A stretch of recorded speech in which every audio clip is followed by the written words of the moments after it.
আচ্ছা, আসিফ স্যার কি বলেছে একটু শুনি। আসিফ নজরুলের বিরুদ্ধে দুদকে শত কোটি টাকা দুর্নীতির অভিযোগ। অথচ ইনি বলছেন, আল্লাহ খালেদ আমি যদি মন্ত্রী হয়ে সুযোগ পাইতাম দেশ সেবার, তাহলে কি ফালায় অন্ধকার করে ফেলাইতাম। দেখেন, আসিফের বিরুদ্ধেই দুদকের কোটি কোটি টাকা দুর্নীতির অভিযোগ। একটা করে ফান্দে পড়বে। এই আমলেই, অর্থাৎ তাদের সরকারের আমলেই যদি এই অবস্থা হয়, তাহলে যখন সংবাদপত্র স্বাধীন হবে, তখন এদের পরিণতি কি হবে, আরো কি বের হবে। যে নেক্সট প্লিজ। জি, এডো সাহেব আরো কিছু দেখান। আরেকটু বলি। আপনারা জানেন যে পররাষ্ট্রমন্ত্রী বাংলাদেশের যে মুসলেকা পররাষ্ট্রমন্ত্রী, মুসলেকা ন্যায় এবং দেওয়ান পররাষ্ট্রমন্ত্রী খলিলুর রহমান, এবং তার সাথে আরেক বেকুব আছে একটা, সে হলো পররাষ্ট্র উপদেষ্টা, সেও সাথে গেছে, কি যেন নাম তার জানি না। তিনিও গিয়েছেন, হুমায়ুন নাকি হুমায়ুন কবির নাকি কি যেন, তিনি ছিলেন তারেক রহমানের ব্যক্তিগত উপদেষ্টা, পররাষ্ট্র উপদেষ্টা, তিনিও নাকি সাথে গিয়েছেন। বাংলাদেশিদের জন্য কয়েক সপ্তাহের মধ্যে চিকিৎসা ও ব্যবসায়িক ভিসা প্রক্রিয়া সহজ করা হবে, ভারতের পররাষ্ট্রমন্ত্রী জানিয়েছেন। কালের কণ্ঠ, সত্য মিথ্যা আমরা জানি না, আমাদের পত্রিকায় এসেছে। ভারত অত্যন্ত, এই যে বাংলাদেশের কয়েক সপ্তাহের মধ্যে চিকিৎসা ও বাণিজ্যিক ব্যবসায়িক ভিসা প্রক্রিয়া সহজ করা হবে, ভারতের পররাষ্ট্রমন্ত্রী। তা যারা এই যে ভারত বয়কট করলে এখন যাবে কেমনি, লজ্জা করবে না? অবশ্যই তো লজ্জা নাই। ওই যে ফেদি নাকি মেহেদি নামে একটা আছে, কি মেহেদি, মানে সবকিছুর জন্য ভারত দরকার। ভারতেরও না, ভারতের একটা কপাল ভালো এক হিসেবে মন্দ দুইটাই, ভালো মন্দ দুইটাই। সেটা হলো তার প্রতিবেশীগুলো সবাই ভারতের উপর নির্ভরশীল, কিন্তু সারাদিন ভারতের বিরোধিতা করবে। সারাদিন এরা ভারতের বিরোধিতা, কিন্তু এরা আবার ভারতের উপর নির্ভরশীল। ভারতে এখন যারা যাবে গুনাহ হবে না? সারাদিন ইন্ডিয়া বয়কট। ভাইরা আমার, যারা আপনারা এয়ারপোর্টে হয়তো সেই সুযোগ পাবেন না, কিন্তু বন্দরে, ওই যে মানে বাই রোডে যারা যায়, স্থলবন্দরে প্রতিদিন ভিডিও করে আমাদের জানাবেন যে কারা ইন্ডিয়া যাচ্ছে। আমরা তখন দেখবেন এদের মধ্যে ওই যে ইন্ডিয়া বয়কটের মা ও বাপ খোদ ইন্ডিয়া বয়কটেরই থাকবে। আমরা সেগুলো নিয়ে কথা বলবো। জি, এডিটর সাহেব, এই যে এই বদটাকে একটু দেখান, আমার ভাবির পোলাকে দেখান। নতুন প্রজন্ম আওয়ামী লীগকে পুনর্বাসিত হওয়ার সুযোগ দেবে না, তক্তার হোসেন নাকি ফক্তার হোসেন। আচ্ছা, যাই হোক, এই ভাবির পোলা দেখেই মনে হয় যে কোনো মাদ্রাসার খাদেম বা মাদ্রাসার হয়তো শিক্ষকতা করে কেবল যোগ দিছে, তো মনে হয় মসজিদের খাদেমার পাশে একটা তো দেখে বোঝা যায় যেটা আফগানিস্তান ফেরত জঙ্গি। যাই হোক, সেটা অন্য বিষয়। তো এই চেহারাগুলো দেখেন, এই বয়সে এরকম চেহারা, মানুষের চেহারার সাথে কিন্তু তার দর্শন, তার আদর্শ, তার চিন্তা চেতনা কাজ করে। সে কি, ঠিক আছে, সে কি, তাই এখানে তার পোশাকে আশাকে, মানুষ কি খায়, কি পড়ে এবং কি পরে, পরে মানে পোশাক, আর পড়ে মানে রিডিং। তো কি পরে, পোশাক পরে, আর কি পড়ে আর কি খায়, তার উপর অনেক কিছুই নির্ভর করে। আমার চেহারা দেখে আপনার অর্ধেক নিশ্চিত হবেন আমার আদর্শ কি। 100% সম্ভব না। তারও চেহারা দেখে 100%-এর মধ্যে 50% আপনি নির্ধারণ করতে পারবেন তার আদর্শ কি, তার চিন্তা চেতনা কি। চেহারাগুলো দেখেন এদের, এরা নাকি বাংলাদেশের এমপি হয়েছে।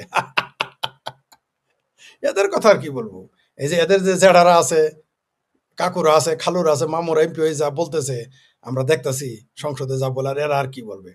নতুন প্রজন্ম আওয়ামী লীগকে পুনর্হিত সুযোগ, নতুন প্রজন্মরা কারা, এরা কার প্রজন্ম? আরে বেটা বল যে তোরা যারা জামাতি প্রজন্ম, তারা আওয়ামী লীগকে নিষিদ্ধ করতে চাস, আওয়ামী লীগকে পুনর্বাসন করতে দিবি না। এই দেশ কি তোর মায়ের ভাতারের? তোদের মায়ের ভাতারেরা তো দেশই যায় নাই। এ পাটোয়ারির মায়ের ভাতারেরা দেশ চেয়েছিল?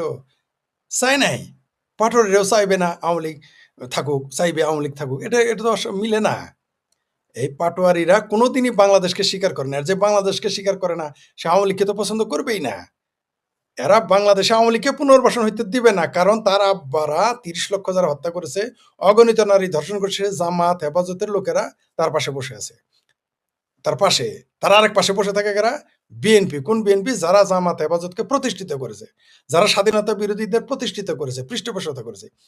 তো এই তথাকথিত সংসদে এই স্বাধীনতা বিরোধী দল, আর স্বাধীনতা বিরোধীদের পৃষ্ঠপোষক হচ্ছে সরকারি দল। তো এই সময় তো আওয়ামী লীগ পুনর্বাসন করতে চাবেই না। কিন্তু আমরা জানি গণেশটা উল্টে গেলে অনেকের মুখেই শুনবো যে জামাতকে নিষিদ্ধ চায় আর বিএনপিকে নিষিদ্ধ চায়। এটাও আমরা তখন শুনি, এই পত্রিকাগুলোই বলবে। যদি আমি আপনাদের স্পষ্ট করে বলে রাখি, যদি আওয়ামী লীগ মুসলিম লীগের চরিত্র ধারণ না করে আওয়ামী লীগ তার স্বরূপ অর্থাৎ তার চরিত্র নিয়ে আসে, তাহলে নিশ্চিত থাকবেন এই বাংলাদেশে জামাত বিএনপির অস্তিত্ব থাকবে না।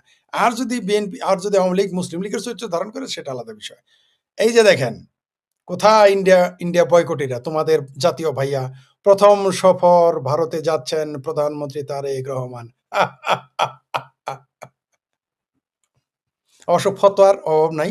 এরা ফতোয়া দিয়ে দিবে যে এটা জায়েজ কেন? কারণ আপনারা জানেন জামাতের আমির যে সামনে ধরে চুমা দেয়, পিছনে ধরে চুমা দেয়, তারা কিন্তু হাদিস নিয়ে হাজির হয়ে গেছে। এটা নাকি নবীর সুন্নত। কবে না জানি মসজিদের বলাৎকারকে কোন হাদিস দিয়ে এরা জায়েজ করে ফেলবে।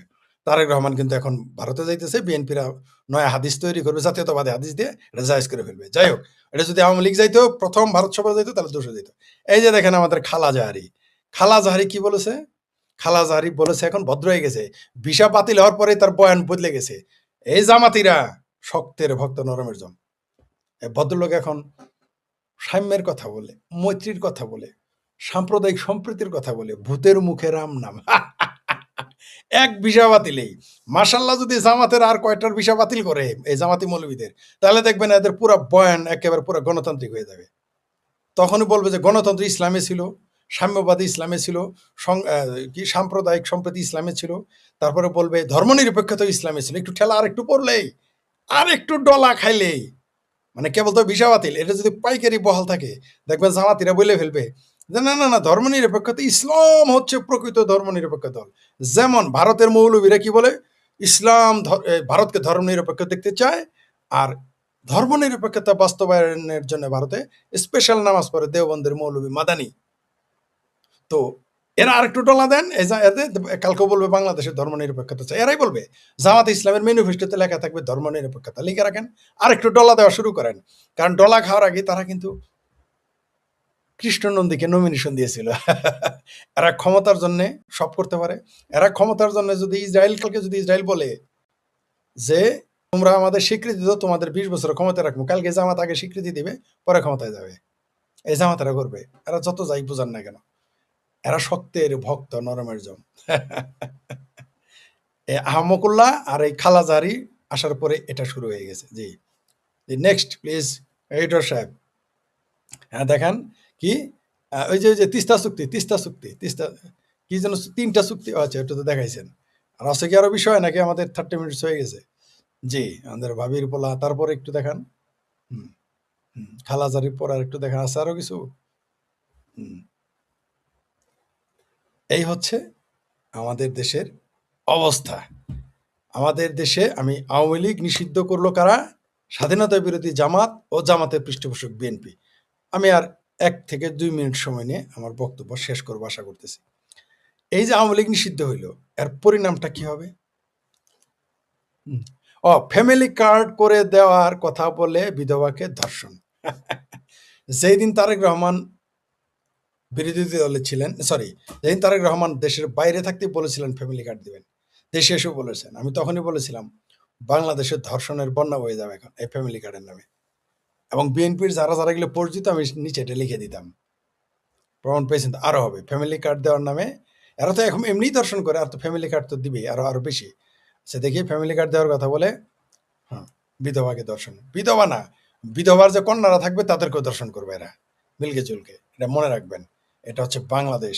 এখানে আপনি কোনোদিনই, আর একটা জিনিস বলে দেই, পৃষ্ঠপোষকতা ছাড়া না ভালো কাজ করতে পারবেন না মন্দ কাজ।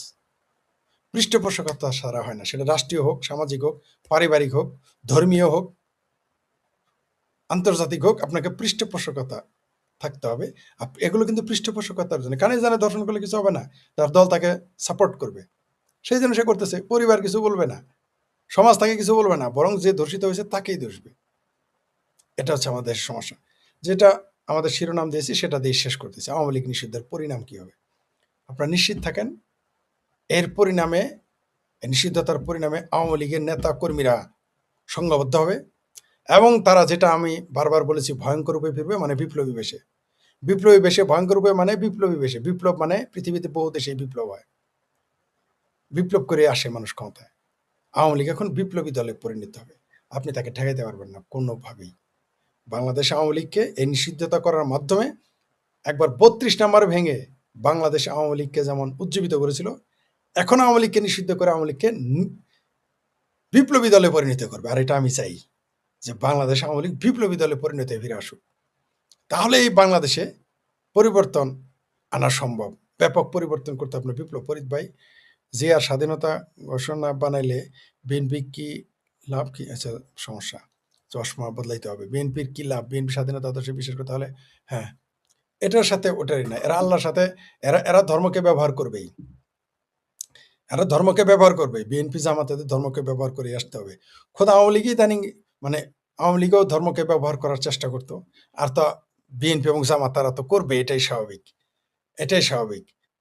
বিএনপির বিএনপির বিএনপি শুধু স্বাধীনতা ঘোষণা নিয়ে বসে থাকবে না। বিএনপি খালেদা জিয়াকে প্রথম মুক্তিযোদ্ধা বানাবে, তারেক রহমান ও কোকোকে শিশু মুক্ত যোদ্ধা বানাবে। আল্লাহই জানে পরে জাইমান রহমানের আবার নাতি কটায় মুক্তিযোদ্ধা বানায় কিনা, যারা নাতি মুক্তিযোদ্ধা এরকম ঘোষণা দিয়ে বসে কিনা সংসদে, আল্লাহ ভালো জানে কি হবে। হ্যাঁ, ইয়াহিয়ার পর আবার নিষিদ্ধ করেছে ইউনুস, তার বাপের মতো যারা রেখেছে, হ্যাঁ জিয়া, তারপর তার বাপের মতো রেখেছে তারেক, তাতে আমাদের লব আছে রয়ে গেল। ঠিকই, চমৎকার বলেছেন। আওয়ামী লীগের কিচ্ছু যায় আসে না। এই সময় রাশিয়ান তেল কিনতে হয়, আমেরিকার অনুমতি লাগে, এটা হলো জুলাই ডলার আজাদি। জি ঠিকই বলেছেন, ধন্যবাদ আপনাকে।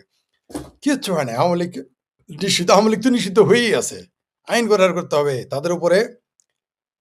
এই এখন কি তেল না, এখনই তেলের বাজার স্থিতিশীল হবে বলে এটার সাথে ওটার সম্পর্ক নেই। তেলের বাজার বিভিন্ন কারণে অস্থিতিশীল হবে, শুধু এটা না। অস্থিতিশীল আবার ইরানে যখন আবার মারপিট শুরু হয়, আজকে নাকি তথাকথিত তারা সীমিত করছে হামলা, বা হামলা করবে না, কয়দিন পর আবার শুরু হলে আবার বাড়বে, একটু ছাড় দিল আর কি, যাতে একটু মানুষ নিঃশ্বাস নিতে পারে। কয়দিন পর দেখবেন আবার শুরু হবে। যেটা বলতেছিলাম, এতে আওয়ামী লীগের কিছু যায় আসে না। হ্যাঁ, বিএনপি ৩২ নাম্বার ভাঙছে এবং তারা ওখানে মিছিলও করেছে। তারেক তোমায় উপহার দিলাম, কি ৩২ নম্বর দখলে নিলাম, তারেক তোমায় উপহার দিলাম, মিছিল তারা করেছে। অবশ্যই সায় আছে। সায় না থাকলে ওটা ভাঙে কিভাবে? তারা কোনো নিন্দা জানাইছে? জানায়নি। তার মানেই তো সায় আছে। আপনি যখন নিন্দা জানাবেন না, তখনই তো সায় আছে। আপনি কি মনে করেন বাংলাদেশে যথাসময়ে তাদের উচিত আস্তে, আস্তে দেশ ত্যাগ করার প্রজন্ম? আমি তো বলেই দিয়েছি আপনাদের, এটা আজকে নতুন নয়। আমি বলেছি আপনারা যারা বাংলাদেশে আছেন, তারা তাদের সম্পত্তি বিক্রি করে আপনারা দেশ ছেড়ে চলে যান। কারণ এখানে আপনার থাকলে পরে কিন্তু ওই সম্পত্তি নিয়ে যেতে পারবেন না। পরে কিন্তু এক কাপড়ে চলে যেতে হবে, কাপড়টাও থাকতে হবে পুরান। এমনকি নিজের শরীর ঠিক থাকবে কিনা তার গ্যারান্টি নেই। এটা আমি বলেছি, বাংলাদেশে কোনো দিনই সংখ্যালঘুরা থাকতে পারবে না।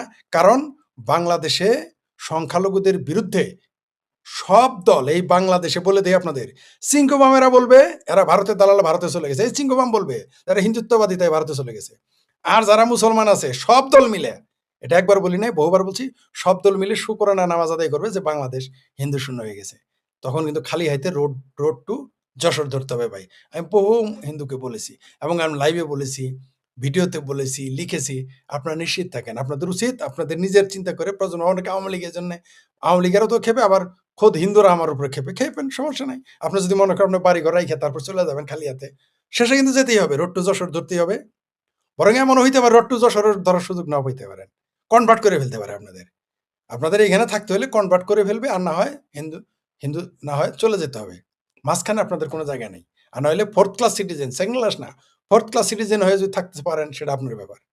কিন্তু যদি আপনি স্বাধীনতা চান, ওই শত্রু, আপনি যতই তেল মারেন, আপনারা তারা মালনের বাচ্চা বলবেই। আপনি যতই তেল মারেন, আপনার মা বোনের প্রতি কোনো জোর এই দেশের মুসলমানদের থাকবেই। আপনি যতই তেল মারেন, আপনি বিএনপি করলে মনে করেন না যে আপনার বোন, ভাগ্নি, খালা, মা নিরাপদ। প্রশ্নই আসে না, প্রশ্নই আসে না। মনে করেন না নিরাপদ থাকতে পারবেন। এটা পরিকল্পনা, এটা হলো আন্তর্জাতিক পরিকল্পনা, ইন্টারন্যাশনাল প্ল্যান, এটা মুসলমানদের প্ল্যান বাংলাদেশকে হিন্দু শূন্য করা। বাংলাদেশের সব মানুষ, সব মুসলমান মনে, মনে চায়, যারা ইউরোপ আমেরিকা থাকে তাদের সাথে আমি কথা বলে বুঝেছি, তাদের মাইন্ডসেট হলো বাংলাদেশ থেকে হিন্দু তারাই দাও। কেউ লেখে, ফেসবুকে লেখে, আর অন্তরে তো বিশ্বাস তাদের আছে। আপনি একটু কথা বলে দেখেন, এটা থাকতে পারবে না। যিনি প্রশ্ন করেছেন তাদের অনুরোধ করব, আপনারা অনেকে আমার রাগ করতে পারেন, কিন্তু আমার দেশ ছেড়ে আমি যাবো কেন? আরে ভাই তুমি যাবা না তো, তোমার ঘেঁটি ধরে বিদায় করবো। আর যদি তাও না চাও, এমন কিছু করবো তুমি নিজেই পালায় যাওয়া, তারপর আবার দোষটা তোমার কান্দে পড়বো। তাই সুযোগ থাকতে নিজের সম্পত্তি বিক্রি করে কে কোথায় যাবেন তা জানি না, কিন্তু বাংলাদেশে থাকতে পারবেন না। বলবো না যে ভারতে যান, তাহলে আবার আরেক দোষ হয়ে যাবে।